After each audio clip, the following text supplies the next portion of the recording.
बाबा तुम्ही जॉब कधी केला सांग? जॉब जॉब नोकरी नोकरी कधी केलीच का आयुष्यामध्ये?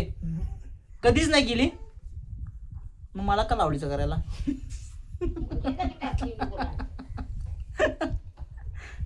कधीच नाही केली सा? मग हिला कशी पटवली सा?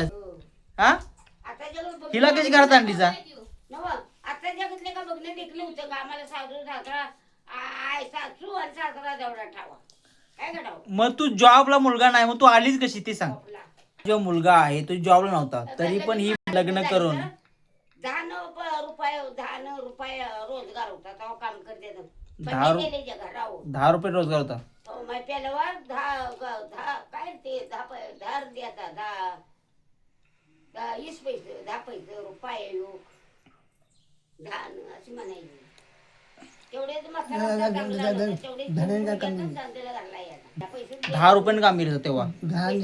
10 ने आणि लवारी म्हणले म्हातारी तुझ्या लेकराला शिकवला ते काम करायला केलेले पैसे दिले. मी जायची हे जायचं संघ याच्या संघ मी जायचे तिने पैसे दिले नाही तिने काय करावं.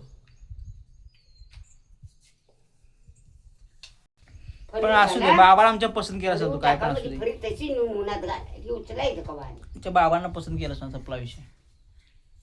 शेवट केला संपला.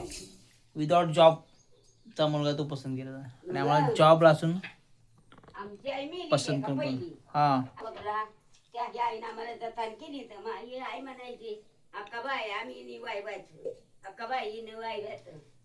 मग तिला वाटलं की माझी गरीबाची आहे सासू सासरा आमचा म्हणायचा आई मी ही ही आई म्हणायची आपली आमची ही आई मेलेली कळली. तर म्हणायच्यात आपल्या आईनं आपलं चांगलं बोलती आहे मग ती करूया आपली. मग आमची आईनं आपली दिली आमच्या चुलतो कोण दिनात बाबा म्हणला असून मी माझ्या लेकीला आपली द्यायची तिला तिच्याच घरात द्यायची. मग तसं आता आहे का? आता आहे का तसं दिली मग काय दिली आता तसं आहे का? आता जॉबला असून आम्हाला कोण पोरगी देत नाही. ते आमच्या काय करायचं? नाही आई म्हणजे लेकी तुल्याप्रमाणे आहे द्यायचं नाही पैसा आम्हाला रुपया नगर यांचा. मग लेकी किली वही किली म्हणायची पैसे घेतले की किली म्हणायची खर्च करा नाही न करा.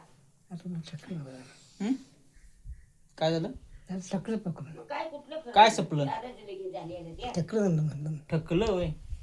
काय नाही बाबा आता कोण टाकणार नाही. टकले असे लई जणांचे असते टकली काय करते अगं टकली अगं टकलं नाही ग बाबा तुम्ही थकलो आता. टकल्या होईल माझ्या आता आणि किती थकायचं राहिलं. बाबा आता कसं वय आता होय सगळी आम्ही पण थकतो काम करून आल्यावरती. मॅनेजर रोज शिव्या खाऊन. बाबा मग तुम्ही हा नातू माझ्या लगीन करीस तुम्ही मरण तुम्ही कवा लगीन करायचं शिवाय देतोय आम्हाला आणि तू बोल आम्हाला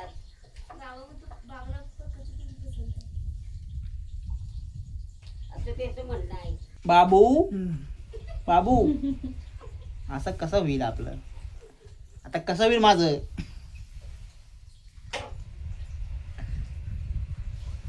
तुम्हाला निसर्ग दाखवतो आमच्या घरा बाहेरचा. हा रे मी बघितलंच नाही पूनम ते नारळाचं. यार तो सीनच गेला नारळाचा मेन.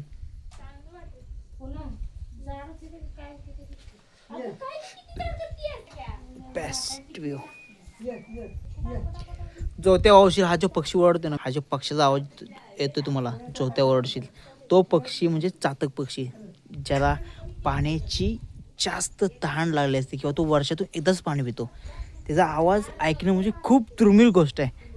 परत एकदा ओरडलं तर नशिबाची गोष्ट आहे ही. बघूया आपण परत एकदा ओरड.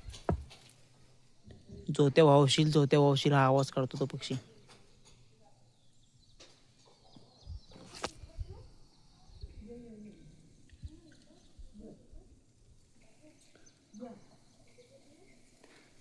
तो जेव्हा पक्षी ओढतो ना येतोच कारण त्यात पहिल्या पावसाची तहान भागवायची असते तेव्हा वर्षभर कधीच पाणी पित नाही.